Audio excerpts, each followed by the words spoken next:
Here's a short video to share just a little experience that I had with a rear power window switch.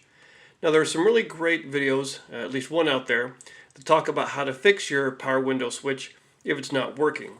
The idea is that you pull it out and you pull out this little piece here, and there are electrical connections that get kind of tarnished or have black stuff on them, and so you can file them down, clean them off. A good idea is to put some dielectric grease on them, and that fixed one of my window switches in the back, but this one isn't quite working, and I had thought about replacing it. And so if you look up for Tacoma window switches, you'll find a whole bunch on eBay, and I found this one that before I bought it, I specifically read the instructions, if I can get this out of here. There we go.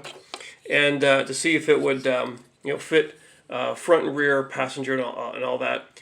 And it said that it would. And so I thought, well, here are the switches, and if I popped it out of this little bracket, I can put it in there. But the problem is this. It is not the right kind at all. So you can find switches like this on eBay starting for around $5. Even going up to $7, I think even some up to like $35. In which case you might as well start looking for the real thing. So the problem is, of course, the way that the plug is oriented. So you've got these connectors here, the blade connectors. And it looks like probably we've got the same number and type of blade connectors here, except it just won't fit. So if you find any type of plug like this and it says it will fit the rear of Toyota Tacoma, second generation for the rear door power window switches, it won't. The front passenger might look like this, but I really don't know. So stay away from this design and look for something that you don't really have to buy the whole thing. You could just pop out the switch here, but you want something where the plug goes out that way. So now I've got to package this up and return it and go through all that trouble and see if I can find a better one.